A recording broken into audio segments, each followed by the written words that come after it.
Welcome to Faith in 5, a weekly video devotional designed to discuss practical spiritual concepts in 5 minutes or less. I'm your host, Mark Vandella. So every fall, for about 10 years, I led with a number of leaders a trip to Chicago to do some service-oriented work. And I remember one year particularly well because my friend Dave and I were tasked with packing the vans. And Dave and I share an affinity for packing. We really like to make sure that everything fits perfectly. And so instead of having all the students bring their stuff to the vans and kind of chuck it in, we asked them to put it all on the curb. And I remember Dave and I standing there by the vans, looking at the things on the curb, looking at the van, looking at the things on the curb, and making a game plan. So as we put everything in and we got it all perfectly fit in there like some sort of Tetris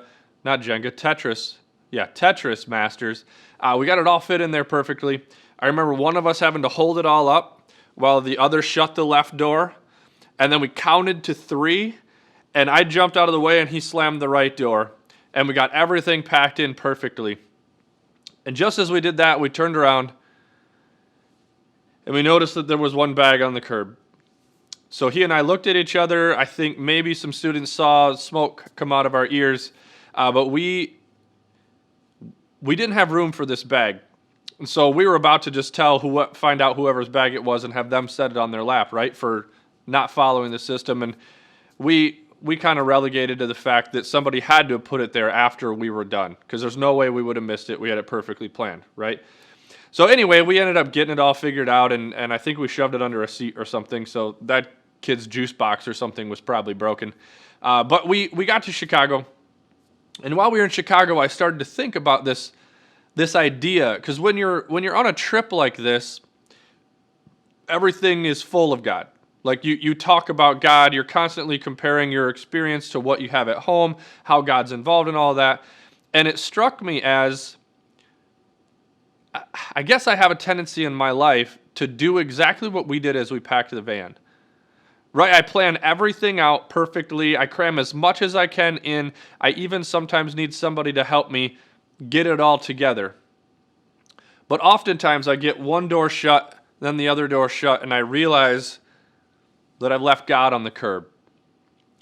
And so this weekend, we actually, as I wrestled with this, and we talked a lot about God and where God was showing up at these service opportunities, I wrestled with the fact for myself and for the students, when we go home, how do we include God?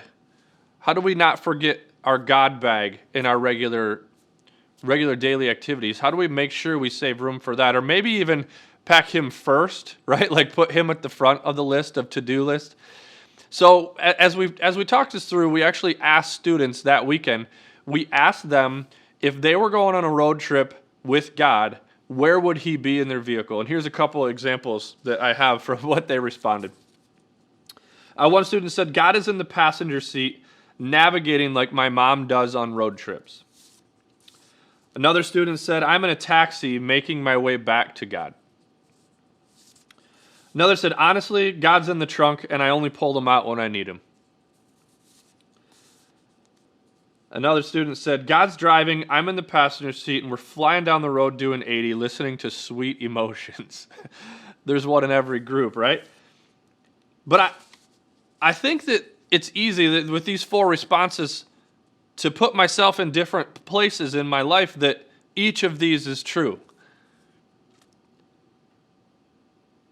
Sometimes God is navigating, but I want to hold on to control. I just kind of listen to him.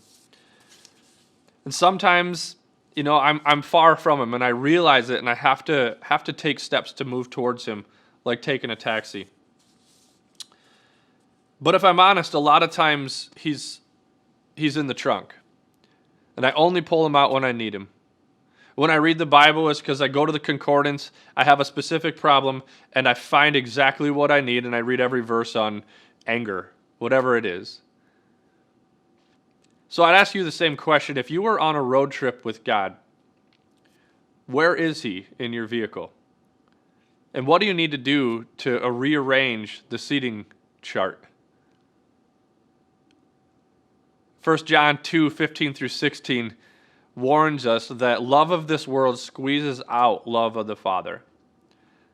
So don't let your life be so full of everything but God that we forget to pack him, we forget to take him on the trip, or we leave him on the curb.